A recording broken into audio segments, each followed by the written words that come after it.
전국에 계신 에듀윌 수험생 여러분들 또 왔습니다. 한국사를 맛있게 만들어주는 은쌤이 또 왔습니다. 자, 오늘은 저와 함께 34강이고요. 지난 시간에 미처 마무리하지 못했던 무장 독립투쟁 부분 한번 끝을 내보겠습니다. 자, 34강 바로 들어갈 건데요. 30년대부터 40년대 끝을 낼 건데 우리가 지난 시간에 기억나세요? 의열단까지 하고 끝났어요. 맞죠? 이런 활동을 하다가 한계를 느끼면서 넘겨가서요. 노선을 바꿀 거예요. 그리고 김원봉 선생님이 그 위에 항푸공간학교 또는 황포 똑같은 말입니다. 조선혁명간부학교를 설립하고 이제 정부를 조직합니다. 이때 한인애국당 기억나세요? 임시정부 예하에 이봉창, 윤봉길 의사의 의거 이후에 중국에서의 독립운동을 승인받지만 일본의 탄압으로 이동하고 있는 상황입니다.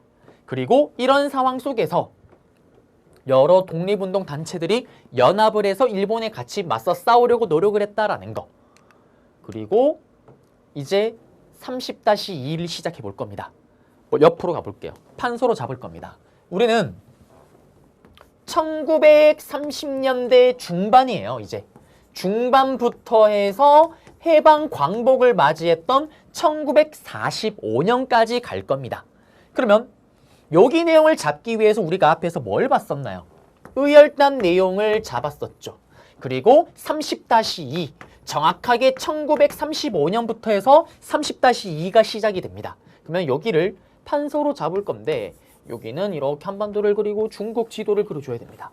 자, 좀 더 크게 그릴까요? 제가 또 이 글씨가 크기 때문에 공간을 좀 크게 잡아야 돼요. 이렇게 잡았습니다. 드디어 김원봉 선생님이요. 조선혁명간부학교를 만들고 나서 간부를 기른 후에 딱 외우기도 좋게끔 딱 1935년도에 지금의 난징입니다. 난징에서 정부를 하나 만듭니다. 그게 바로 민족혁명당이라는 정부를 만들게 되는 거예요. 이 민족혁명당은 의열단을 중심으로 해서 5개의 조직이 모여서 만들어진 정당입니다. 그리고 정부 조직으로 보시면 돼요. 그리고 또 이름에서 알 수 있듯이 우리는 중요한 포인트를 잡을 수가 있습니다. 기억나세요? 혁명이란 단어는 누가 좋아한다고 얘기를 했어요? 조선인민의 혁명을 위해서 사회주의 성향이 강한 사람들입니다. 그 다음에 앞에 민족이란 단어는 누가 좋아할까요? 민족주의 계열에서 좋아하는 거예요. 맞습니다.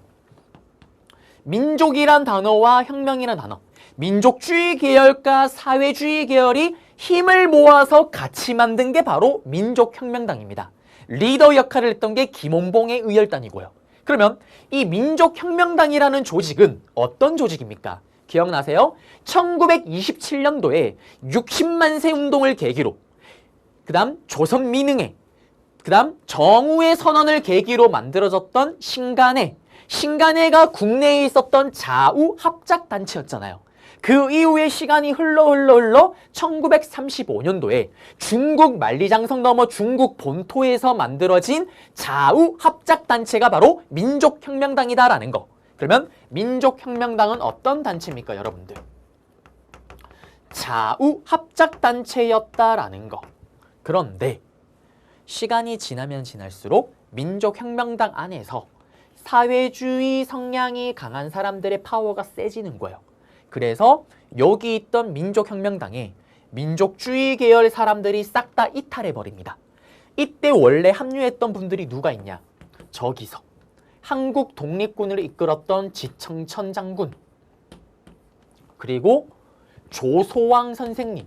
두 분 다 기억나세요? 조소왕 선생님 누굽니까? 대한민국 임시정부의 삼균주의에 맞춰서 대한민국 건국강령을 만드셨던 분이고요.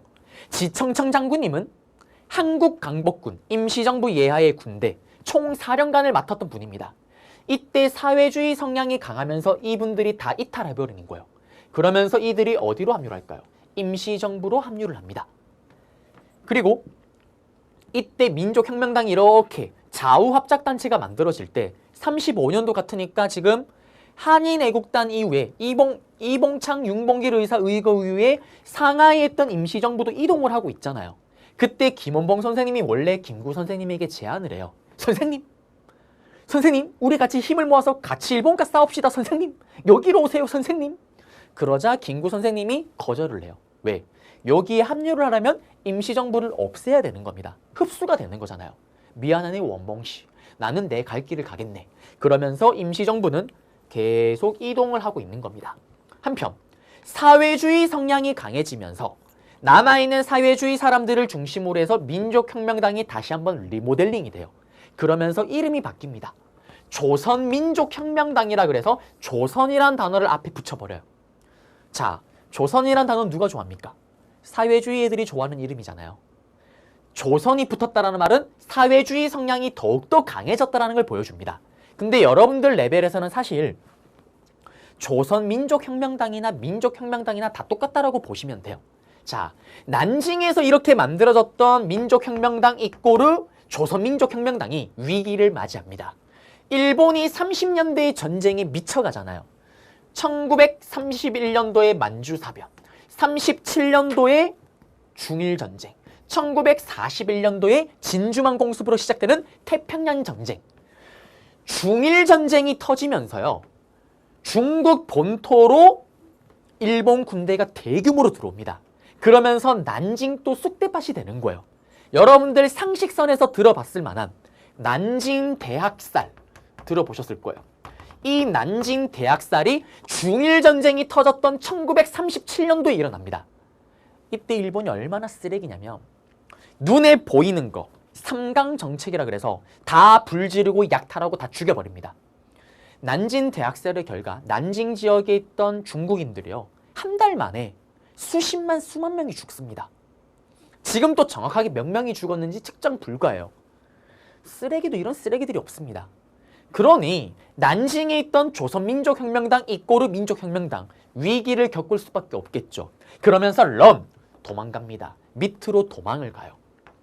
밑으로 어디로 가냐면 우한이라는 곳으로 갑니다. 또는 항커우라는 곳인데 여기서 드디어 김원봉 선생님이 두 번째 꿈을 이룹니다. 첫 번째 꿈이 뭐였어요?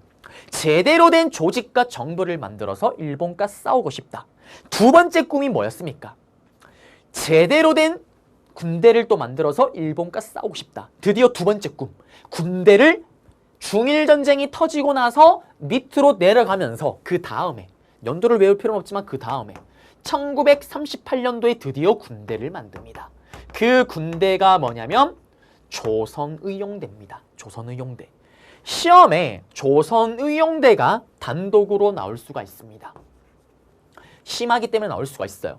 이 조선의용대는 우한과 항커우에서 중일전쟁이 터지고 난 후에 만들어진 군대고요. 또 김원봉의 의열단이 주도를 했던 거고요. 큰 틀에서 보게 되면 어느 예하의 군대입니까? 한국강복군이 대한민국 임시정부 예하의 군대라면 조선의용대는 민족혁명당 이꼬르 조선민족혁명당 예하의 군대입니다. 그리고 이 군대는 1938년 임시정부가 이동해서 외우기도 좋게끔 예전에 배웠죠. 딱 1940년도에 충칭에 도착을 하잖아요. 에듀윌 유료 회원만의 특별한 서비스.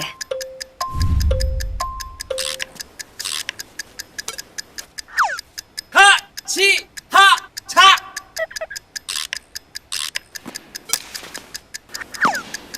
같이 하자. 전화! 같이 하자 친구야. 에듀윌 유료 회원.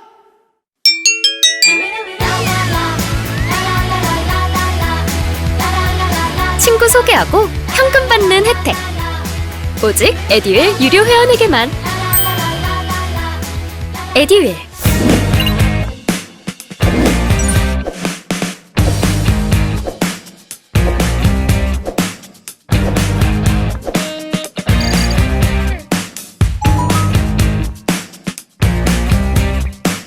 그러면서 그 소식을 듣고 사람들이 모여들면서 만들어졌던 게 한국강복군이라는 군대죠. 그러면 김원봉 선생님이 만들었던 조선의용대는 임시정부의 한국강복군보다 2년 빨리 만들어졌잖아요. 그래서 이 조선의용대가 가지는 가장 중요한 의의가 뭐냐?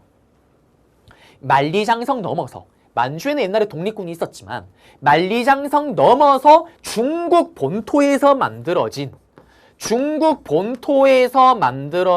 우리나라 최초의 한인 무장 부대다라는 거.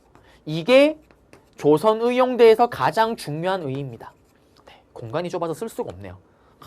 자, 그래서 우리는 조선의용대 내용을 잡아드렸어요. 그러면서 이때 조선의용대, 그래요, 추운 겨울이 옵니다. 어떤 겨울이 오냐? 이렇게 열심히 활동을 하고 있는데 안에서 또 내부 분열이 일어나요. 어떤 분열이 일어나냐면요, 사실 이때 중국의 장제스, 중국의 국민당과 함께 일본과 싸우고 있었어요, 조선의용대가. 그런데 이 중국에서는요, 우리 조선의용대한테 뭐만 시키냐면 암호해독, 포로신문만을 시키는 거예요. 근데 이 의열단 사람들이 어떤 사람들이에요? 옛날에 죽음을 무릅쓰고 1대1 개인 플레이로 일본 애들 죽이러 갔던 사람들입니다. 선생님, 김원봉 선생님, 우리가 이러려고 군대를 만든 게 아닙니다, 선생님. 저는 제가 죽더라도 일본 놈들과 싸우다 죽고 싶습니다. 암호해독, 포로신문, 전단지 붙이는 거, 이런 거 하기 싫습니다 라고 얘기를 합니다. 근데 중국은 계속 그것만 시키는 거예요. 사실 그걸 시키는 이유가 있습니다. 왜 그러냐면 전 세계에서요, 우리나라만큼 일본어 프리토킹이 가능한 나라가 몇 없습니다. 벌써 35년도 같으면요, 우리가 일본 지배를 받은 지 20년이 넘어가고 있는 겁니다. 일본어 프리토킹이 가능한 거예요. 그래서 중국의 입장에서는 암호해독, 포로신문 이거 할 때 딱인 거예요. 실제로 봐요. 우리나라에 지금 일본의 잔재가 엄청 많이 남아있잖아요. 오뎅이란 단어, 어묵 대신에. 그렇죠? 그리고 또 우리나라의 일본어가 또 얼마나 널리 쓰이는지 저는 알고 있죠. 선생님의 친할아버지 할머니 두 분이 일본어를 엄청 잘하세요. 그리고 할아버지 할머니께서 또 연세가 많으세요. 연세가 100세가 넘어가십니다. 근데 정말 정정하세요. 근데 사실 할아버지는 최근에 돌아가셨고요. 할머니께서는 정정하신데 할아버지도 정말 건강하게 계시다가 정말 오래 사시고 정말 행복하게 이제 세상을 떠나시긴 했는데, 할아버지께서 말년에 이제 거동이 좀 불편하시긴 하셨어요. 그래서 그 제대로 걷지를 못하셨는데, 그러다 보니까 집에서 할 수 있는 게 별로 없다 보니까 TV를 그렇게 많이 보셨어요. 그래서 정신이나 이런 거는 또 너무 건강하시니까 TV를 보면서 아이돌 멤버를 다 외우시더라고요. 돌아버립니다. 간만에 할아버지 찾아가면 할아버지 동진이가 왔어요 이러면, 동진아 이번에 데뷔한 아이돌 걔 괜찮더라고. 저보다 아이돌 멤버를 더 많이 알고 있습니다. 그 정도로 건강하셨고요. 100세가 넘으셨는데도. 그 다음에 또 할머니도 그렇게 정정하세요. 지금 또 혼자 마트에 장 보러 가십니다. 그리고 또 제가 또 집안에 장남의 장손, 할머니의 사랑을 정말 듬뿍듬뿍 받고 큰 거예요. 그렇다 보니 할머니가 또 어떻게 보면 손자니까 얼마나 제가 또 보고 싶겠어요, 대구에 계시는데. 그래서 이투스 아이디를 가지고 있어요. 네, 아이디를 가지고 있어서 어떻게 최고령 아이디입니다. 접속을 하세요. 그리고 제가 보고 싶으면 영상을 봅니다. 근데 이제 알려드렸어요. 애들은 이제 유튜브 공짜로 뿌려주고 있으니까 할머니 유튜브로 보시면 된다고. 네, 그렇게 알려줘서 할머니가 이제 하루 종일 저의 얼굴을 보고 있습니다. 자, 이런 할아버지 할머니가 함께 계실 때 옛날이고 뭐 최근이기도 하죠. 연휴가 되면 온 가족들이 다 모여들잖아요. 맞죠? 다 모입니다. 그때 이렇게 밥을 같이 먹다가 한 번씩 그럴 때가 있으세요. 정말 중요한 얘기를 할 때 갑자기 뜬금없이 할아버지와 할머니가요, 일본어로 막 대화를 하세요. 무슨 말인지 알아들을 수가 없습니다. 그래서 그냥 뭐 들으면 안 되는 얘기인가 하고 넘어갔어요. 그런데 제가 중학교와 고등학교 때 일본어 지정학교였습니다. 내신에서는 일본어를 공부를 했어야 됐어요. 여러분들도 학교 다니면은 제2외국어를 선택을 하잖아요. 근데 이게 그거 아세요? 제2외국어도 당시 시대 트렌드가 있어요. 보통은 강대국의 언어를 많이 배워요. 저 때는 일본이 진짜 슈퍼 강대국이었거든요. 그래서 일본어를 배웠고, 제가 알기로는 저희 위에 친척이나 이런 아재들 얘기 들어보면은 베트남 파병 갈 때는 베트남어를 배웠대요, 학교에서. 그리고 지금은 중국어를 배우죠. 맞잖아요. 학교 중국어를 배우잖아요. 그것처럼 일본어를 중학교, 고등학교 3년, 6년을 강제로 배우다 보니 할아버지, 할머니가 대화가 하는 게요, 한 3년 지나니까 들리기 시작을 하는 거예요. 그런 느낌 아시죠? 여러분들 우리 영어 듣기 시험 칠 때 다 이해를 하고 시험 쳐요? 아니죠. 핵심 단어 몇 개 딱 듣고 느낌이 요건데? 그리고 문제 풀잖아요. 그 레벨까지 온 거예요. 할아버지 할머니가 또 일본어를 밥을 먹을 때 얘기를 하는데 다 들리는 거예요. 내용들이 다 똑같습니다. 하나같이 저희 엄마를 욕하는 거예요. 저희 어머니를 욕하는 겁니다. 어떤 욕이냐? 할아버지께서 우리 며느리 음식이 또 짜다. 얘는 왜 이렇게 음식이 짜지? 그럼 할머니가 얘는 원래 재능이 없다고. 얘는 원래부터 음식이 맛이 없었다고. 그러면서 다 저희 어머니 욕입니다. 그 얘기를 들은 저는 어떻게 했을까요? 그래요. 집안의 화목과 평화를 지키기 위해서 맞죠? 입을 닫았습니다. 지금 또 저희 어머니는 그 사실을 모르고 있어요. 자, 이것처럼 그게 가능한 이유가 뭐예요? 일본의 식민 지배를 받았기 때문에 프리토킹이 가능해서 그게 가능한 거죠. 똑같습니다. 중국의 입장에서는 우리가 딱 그렇게 쓰기에 최고인 거예요. 그래서 암호해독 포로 신문만 쓰니까 조선의용대 내부에서 반발이 생기는 거예요. 원봉씨, 우리 이거 아닙니다. 이렇게 해서는 안 됩니다. 그러자 김원봉 선생님이 워워워워 침착하시게나. 아닙니다 원봉씨. 워워워워 이 김원봉 선생님을 버리고요. 이때 의열단이 아니고 조선의용대에 80%가 김원봉 선생님을 버리고 위로 올라가 버립니다. 올라갔던 이유는 뭐냐면 저기 북쪽에 예난이라는 곳이 있는데 여기에 중국의 공산당이 일본의 군대와 매일 미친 듯이 싸운다라는 정보를 입수를 하는 거예요. 그래서 국민당 말고 우리 올라가서 중국 공산당이랑 매일같이 한번 일본군과 싸워봅시다. 올라가 버립니다. 김원봉 선생님을 버리고 80%가 올라가 버려요. 이 올라간 조선의용대를 남아있는 조선의용대와 구분하기 위해서 뭐라고 부르냐? 조선의용대 화북지대라고 부릅니다. 위로 올라갔다 얘기를 해서요. 그리고 위로 올라가면서 조선의용대가 그들이 그렇게 원했던 것처럼 일본군과 미친 듯이 싸우면서 올라갑니다. 미친 듯이 싸우면서 올라가요. 그리고 예난에 합류를 합니다. 그리고 중국의 공산당과 손을 잡아요. 그리고 또 그들이 그렇게 원했던 것처럼 매일 일본군과 싸웁니다. 그리고 이 예난 지역에 중국의 공산당이 있는 걸 알고 있었는데 그 중국 공산당 내부에 우리 조선인 사회주의자 공산주의자도 있는 거예요. 그래서 올라갔던 조선의용대 화북지대와 그리고 예난에 있었던 중국 공산당 내에 있었던 우리 한인 공산당 사회주의자들이 힘을 모아서 또 정부를 만듭니다. 그 정부 이름이 조선독립동맹이에요. 그러면 이 조선독립동맹은 사회주의 정부가 되겠죠. 그리고 이걸 주도해서 만든 분이 누구냐면 두봉 김두봉입니다. 그리고 이 김두봉 선생님이 조선독립동맹을 만들고 나서 또 그 예하에 군대를 만들어요.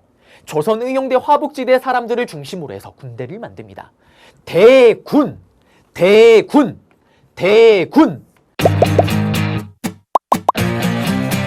듀얼 유료 회원만의 남다른 서비스.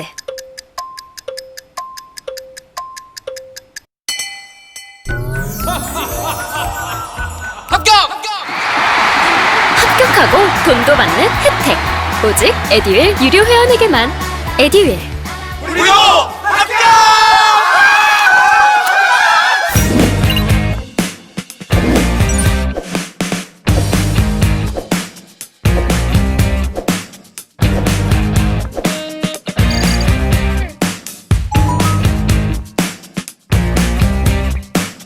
대군! 조선의용군이라는 군대를 만듭니다. 대군! 여기는 조선의용대, 여기는 조선의용군입니다. 그리고 중국의 팔로군, 팔로 끌어안았다라는 중국의 팔로군과 함께 연합작전을 펼칩니다. 이게 조선독립동맹 얘기예요. 끝났습니다. 자, 그러면 이제 다시 김원봉 선생님한테로 가보겠습니다. 20%만 데리고 있는 김원봉 선생님, 할 수 있는 게 있을까요? 없을까요? 없습니다. 예전에 의열단 때랑 다를 게 하나도 없는 거예요. 80%가 위로 올라가 버렸잖아요. 그러자 김원봉 선생님이 어떡할까요? 이 남은 조선의용대를 이끌고 어디로? 충칭으로 가는 겁니다. 선생님, 김구 선생님, 저 원봉이가 왔습니다. 선생님, 받아주세요. 선생님. 그러면서 지지난 시간에 배웠던 1942년도에 김원봉 선생님의 조선의용대가 합류를 하였다라는 거죠. 그러면서 이걸 바탕으로 한국 강복군은 더욱더 활약을 했던 겁니다. 그렇죠? 자, 그러면 정리를 하자면 우리는 해방되기 직전이에요. 맞죠? 해방되기 직전에 우리가 1945년도에 해방을 하니까 이거 지금 40년대 스토리잖아요. 그러면 해방되기 직전에 중국에서는 두 개의 정부가 있었던 거예요. 충칭의 민족주의 계열의 대한민국 임시정부가, 그리고 여기 예난 지역에는 사회주의 사람들이 중심이 됐던 조선독립동맹이 있었던 겁니다. 그리고 실제로 해방이 된 이후에 충칭의 임시정부 사람들은 남쪽으로 들어가는 거고요. 여기 예난 사람들은 전부 다 북한으로 들어가는 거예요. 그리고 실제로 사회주의 정부가 수립됐을 때 김일성을 비롯한 소련파와 그 다음에 여기를 예난파라고 부릅니다. 둘의 파워가 가장 강력했다라는 거. 그 예난파의 뿌리가 여기입니다. 자, 그래서 여기 큰 틀에서 잡아드렸고 정리를 하자면 여기는 사실 제가 피를 토하면서 강의를 하긴 했는데 출제율이 떨어지긴 해요. 떨어지는 데 나온다라면은 조선의용대가 출제율 1위고요. 그 다음이 민족혁명당을 물어볼 수가 있습니다. 김원봉 선생님의 꿈을 이뤘던 민족혁명당, 중국 본토에서 만들어졌던 자우합작단체고 그 예하에 중국 본토에서 만들어진 최초의 한인 무장부대였던 조선의용대를 예하 군대로 꾸리고 있었고, 이 조선의용대는 또 단독으로 나왔을 때 중국 본토에서 만들어진 최초의 한인 무장부대, 그리고 일부는 대한민국 임시정부에 합류를 했고 일부는 위로 올라가면서 조선의용대 하북지대, 그리고 예난에 들어가서 조선독립동맹을 만드는 데 크게 기여를 하고 그 예하에 대군, 조선의용군으로 이어졌다라는 거. 네, 다 잡아드렸습니다. 그러면 PPT로 가볼게요. PPT로 가시게 되면요. 자, 민족혁명당입니다. 난징에서 결성이 됐고 의열당과 조선혁명당, 한국동 이런 분들이 다 합류를 했고요. 임시정부는 불참했습니다. 그 다음에 잔류했어요. 잔류했던 세력들은 여기 보시면 조선민족혁명당으로 개칭하고 그 다음에 사회주의 세력 다른 여러 기타 조직을 모아서 연합을 해요. 조선민족전선연맹 연합을 만듭니다. 듣꿀리세요. 그리고 예하군대, 조선의용대, 그리고 이탈했던 세력들 김구 선생님에게로 합류를 합니다. 그리고 또 민족주의 계열에 있는 임시정부를 중심으로 해서 여러 조그만 단체들이 모여서 연합전선을 구축해요. 그게 한국강복운동 단체 연합회인데 그냥 듣꿀리시고요. 그리고 기억나세요? 충칭에 도착하면서 이들을 다 흡수해서 만든 게 한국독립당이다라는 거. 요거는 얘기를 해드렸죠. 그리고 조선의용대 얘기입니다. 김원봉의 주도였고 중국 관내에 최초로 결성된 한인 무장부대였고 심리전 후방 공작작전, 그 다음에 중국 국민당의 통제, 소극적인 항일전에 불만을 가지면서 80%가 위로 올라가 버립니다. 그러면서 여기 중국 공산당을 위해서 싸우고 있대요. 합류하기, 같이 참여하기 위해서 올라갔다라는 거. 이 올라간 조선의용대가 조선의용대 화북지대입니다. 보시면 의용대 설립, 난징에서 민족혁명당, 그리고 연합해서 어떻게 여기 보시면 지원을 받아서 조선의용대를 조직했다라는 거고요. 그리고 조선의용대가 이동을 결정합니다. 올라갔던 군대를 조선의용대 화북지대, 올라가면서 호가장, 반소탕장 이런 전쟁을 하면서 올라가요. 한편 잔류했던 사람들, 최고 지도부 김원봉 선생님이죠. 일부 잔류 20% 정도입니다. 이들은 1942년도에 한국 강복군으로 합류했다라는 거. 그래서 보시면은 여기 우한 항커우 쪽에서 만들어지고 80%가 올라갑니다. 예난으로 이렇게. 그리고 나중에 해방 이후에 전부 다 북으로 들어가죠. 만주로 해서 한국으로 들어갑니다. 그리고 똑같은 지도고요. 그 다음에 보시면은 그리고 나서 만들어진 게 조선독립동맹. 김두봉, 그 다음에 조선의용대 화북지대 중심 공산당 안에 있었던 조선인들. 그리고 조선의용군을 만들었고 화북지대가 여기 흡수된 거고요. 빨로군과 연합작전을 펼칩니다. 끝났습니다. 광복 이후에는 북한 정권에 참여를 했던 거고요. 그리고 여기 갔다가 여기로 이렇게 들어왔다라는 거고요. 그리고 나서 이거는 임시정부 얘기입니다. 기억나시죠? 융봉길 의사의 의거 이후에 상하이를 쑥대밭으로 만드니까 런 계속 도망을 갑니다. 그리고 이 도망가는 과정에서 보세요. 1935년도에 난징에서 민족혁명당이 만들어졌잖아요. 김원봉 선생님의. 그게 만들어질 때 이 근처에 있었을 거 아니에요. 이때 김구 선생님 보고 합류를 하라고 했지만 김구 선생님은 민족혁명당에 요구에 거절을 하고 합류하지 않습니다. 그리고 이동을 하면서 나중에 충칭에 도착을 했다라는 거죠. 그리고 복습입니다. 다시 한번 복습하는 거예요. 충칭에 정착을 하니까 그동안 고생했던 김구 선생님에게 힘을 실어주자. 김구 주석제. 그 다음에 사람들이 어떻게 이제 모여들기 시작을 합니다. 그리고 홀로 고생했던 김구 주석 더 힘을 실어주자. 김구 선생님의 당이었던 한국독립당.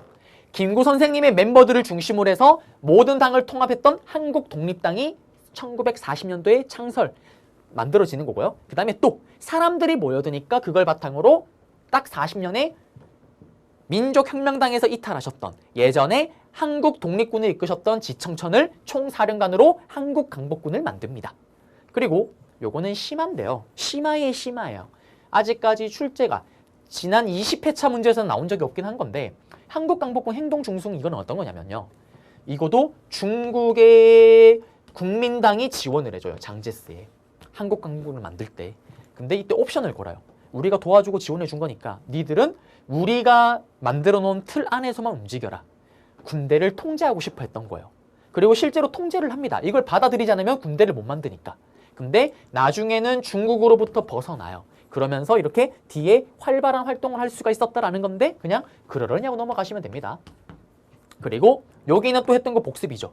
1941년도에 일본이 천조국 미국을 건드리는 진주만 공습. 그리고 스타트되는 태평양 전쟁. 망했네. 어디 미국을 건드려. 일본 망하겠네. 라면서 우리도 대일선전포고를 41년도에 때렸고요. 그 다음에 또 민족혁명당에서 이탈하셨던 조소왕 선생님이 삼균주의에 맞춰서 곧 우리 이제 해방할 거니까 대한민국 건국 강령을 때렸다라는 거. 그리고 조선의용대 세력이 42년도에 합류를 했습니다. 맞죠? 합류를 했고요. 그리고 이걸 바탕으로 김원봉 선생님의 합류를 바탕으로 영국군과 함께 인도 미얀마 전선에서 1943년도에 또 활약을 합니다.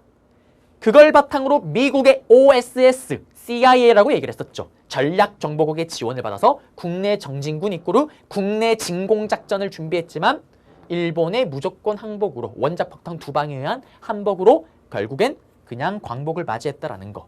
그래서 요걸 가지고 한국 강복군 문제로 단독으로 나온다고 얘기를 했었습니다. 했던 거 복습이죠. 그래서 이렇게 해서 같이 한번 또 잡아드렸습니다. 그리고 조선건국동맹이에요.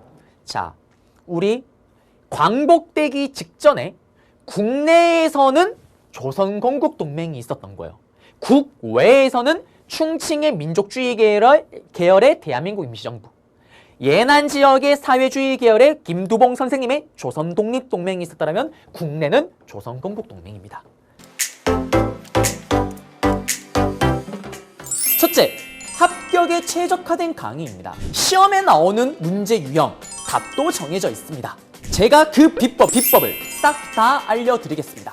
둘째, 복습까지 책임을 지는 강의입니다. 한 번의 강의에서 2번을 정리하면서 여러분들의 완벽한 이해를 돕겠습니다. 셋째, 완벽한 재미를 보장하는 강의입니다. 지루한 강의는 가라. 한국 인간 역사상 이런 강의는 없었다. 바로 소품 한국사! 여러분들에게 완벽한 재미를 선사해드리겠습니다. 여기는 제가 현대사 강의를 할 때 또 한번 언급을 할 거예요. 현대사 강의를 할 때 조선건국동맹 얘기를 하면서 이게 문제로 나올 수가 있긴 해요. 출제율이 좀 떨어지긴 하지만 일단 조선건국동맹은 국내에 있었던 조직입니다. 여운령 선생님이 주도를 했고요. 여기도 좌우합작이에요. 그리고 목표는 이거죠. 일본 세력 덜어내고 우리 독립 외치는 거고 민주주의 국가 수립 추구하고 노동, 농민, 노동자 다 해방을 포함하고 있는 겁니다. 이건 뭐 당연한 얘기인 거예요. 그 다음에 이런 조직망도 형성하고요. 그 다음에 농민 동맹 조직 이런 거 하고 그 다음에 임시정부와 조선의용군 누구예요? 조선독립동맹의 대군. 조선독립동맹에 있는 군대가 조선의용군이고 조선의용대는 헷갈리면 안 됩니다. 맞죠? 연합작전을 해요. 하지는 못하지만. 그리고 중요한 건 이겁니다. 조선건국동맹을 가지고 문제를 내는 게 아니라 이 조선건국동맹이요. 우리가 광복을 맞이하자마자 해방이 되자마자 조선건국준비위원회로 바뀌게 돼요. 그래서 이걸 줄여서 건준이라고 부릅니다.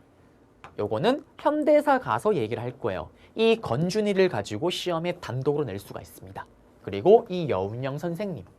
여운영 선생님이 단독으로 인물 문제로 출제가 될 수가 있다라는 거. 그래서 여기 내용 이렇게 좀 잡아주시고 지금은 이 정도로만 기억을 하세요. 아, 국내에는 광복되기 직전에 조선건국동맹이라는 조직이 있었구나라는 거. 이 정도만 기억하시면 되겠습니다. 그리고 이제 요거 하면 끝인데요. 여기는 전우철이 회담이에요. 이걸 가지고 출제를 했던 적이 거의 없습니다. 출제율이 거의 바닥을 찍는데 가뭄에 콩나듯 정말 한번 출제될 때가 있긴 해요. 그래서 이거를 잡을 때는 뭐에 주목을 해야 되냐면 이겁니다. 우리나라와 관련된 회담의 내용만을 아시면 돼요. 자, 그러면 여기는 판소를 일단 잡아볼게요. 첫 번째가 카이로 회담이고요. 그 다음에 두 번째가 뭐냐면 얄타 회담이고요. 세 번째가 회담이 뭐냐면 포츠담 회담입니다. 이거를 내신 수능이나 수능도 아니죠. 학교, 고등학교, 중학교 내신 같으면 이거 순서를 막 물어봐요. 그래서 옛날에 순서를 알려주는 암기법이 있긴 해요. 야! 차 타! 차 타! 내 차 타! 내 차 타! 그러면 아, 미안해요. 그냥 한번 해봤어요. 야! 카 타! 내 차 타! 내 차 타! 아, 미안합니다. 저 때는 이런 오렌지족이 유행했었거든요. 자, 그럼 돌아가서 카이로 회담이랑 얄탑 이게 무슨 말이냐면 이거예요. 지금 일본의 또 독일의 이탈리아 이 세 명이 중심이 돼서 2차 세계대전을 일으킨 거예요. 그러니까 거기에 맞서서 연합군이 형성이 됩니다. 그 연합군들이 모여서 했던 회의가 이 세계 회의가 있는 거예요. 그러면 이때 연합군들이 모여서 어떤 회의를 할까요? 이런 회의를 합니다. 자기들이 이긴다고 전제하고 있는 거예요. 이미. 우리는 100% 승리를 할 거다. 그러면 100% 승리를 할 건데 이기고 나서 이들 나라 어떻게 할 거냐. 이 처리 문제를 놓고 회의를 했던 게 이 세계회담인 거예요. 먼저 카이로 회담입니다. 2차 세계대전을 일으킨 주범이 누구예요? 이탈리아, 그 다음에 독일, 일본입니다. 이 카이로 회담이 열릴 때 이미 이탈리아는 망하고 없어요. 이미 항복했습니다. 독일이랑 일본만 남아있는 상태예요. 그때 이 연합군들이 모여서 무슨 얘기를 할까요? 이제 얘들 다 항복할 거다. 이제 얘들 얼마 안 남았다. 그런데 얘기하다 보니까 야, 일본 곧 있으면 항복할 건데 야, 일본 맞다. 그 강제로 뺏어갔던 그 조선 걔들 어떡하냐? 아, 독립시켜줘야지. 아, 그렇지. 카이로 회담에서 우리한테 중요한 거는 뭐냐면 이때 최초로 한국, 우리나라의 독립이 언급이 됩니다. 카이로 회담에서요. 그것만 아시면 돼요. 끝났습니다. 그 다음에 두 번째가 얄타 회담이에요. 얄타 회담이 열릴 때는 여기는 소련입니다. 소련에서 열리는 건데 이때 이미 이탈리아는 항복을 했다고 얘기를 했었죠. 얄타 회담 때는 독일이 항복을 할랑말랑입니다. 거의 항복 바로 직전이에요. 그러면서 소련에서 열렸던 게 얄타 회담인데 사실 여기는 우리나라와 관련된 건 없어요. 우리나라는 중요한 문제가 아닙니다. 문서화된 것도 아니고 굳이 우리나라와 관련된 걸 얘기를 하자면 소련과 미국이 얘기를 하면서 야, 근데 일본 애들 밑에 있는 그 한국 어떡하냐? 걔들 해방되면은 쥐들끼리 어떻게 나라 운영하겠어? 우리가 좀 관리해줘야 되지 않을까? 라면서 신탁 통치를 할까 정도로 논의를 그냥 구두로만 얘기를 했을 뿐이고요. 우리나라는 중요한 게 아닙니다. 근데 여기서 제일 중요한 게 뭐냐면 이거예요. 시험에 나오진 않지만 독일입니다. 자, 독일이 만약에 이제 항복 직전인데 완전히 항복했을 때 연합군의 입장, 특히 미국이 봤을 때는 소련이 피해를 하나도 안 입은 거예요. 자기들은 피해를 엄청 입었는데. 그래서 소련 좀 피해를 좀 입혀야 되겠다. 얘들도 힘을 좀 빼줘야 되겠다. 소련이 이런 얘기를 합니다. 야, 소련아, 만약에 독일이 항복을 하게 되면 남은 거 일본인데 일본만 딱 남았을 때는 니들도 대일전, 일본전에는 전쟁 참전해 라고 옵션을 겁니다. 그러자 소련이 오케이, 콜, 알았다. 독일이 만약에 항복을 하면은 남은 일본 있을 때는 우리도 전쟁에 참전하겠다. 제대로 군대 끌고 가겠다. 라면서 내용이 결정된 게 바로 얄타 회담입니다. 이게 얄타 회담의 핵심이에요. 소련이 일본전에 참전한다는 게 핵심입니다. 그리고 포츠담 회담이에요. 포츠담이 어디냐면 독일 베를린입니다. 독일 수도. 그 말인즉 무슨 말이겠어요? 드디어 독일이 이제 항복을 했습니다. 이탈리아는 이미 항복을 한 상태고요. 그러면 남아있는 거 일본이죠. 남아있는 일본에게 포츠담에서 연합군들이 회의를 한 결과 뭐를 얘기를 할까요? 일본아, 이제 너만 남았어. 너 이제 항복해. 너만 남았어. 무조건 항복을 하라고 주장합니다. 강요를 하는 거예요. 그러자 일본 끝까지 버티죠. 기름이 없으면 어떻게? 카미카제 폭격기, 자살 폭격기 끝까지 이를 악물고 덤빕니다. 덤비고 공격을 하는 거예요. 그러자 얄타회담 때 소련이 어떻게 했어요? 일본만 남으면 참전한다라고 얘기를 했었잖아요. 소련이 들어옵니다. 그리고 소련이 들어오기 며칠 전에 먼저 원자폭탄, 히로시마의 한 방이 떨어지죠. 그리고 소련이 들어오고 나가사키의 원자폭탄이 떨어지면서 결국 일본이 무조건 항복으로 끝나는 게 바로 이 2차 세계대전입니다.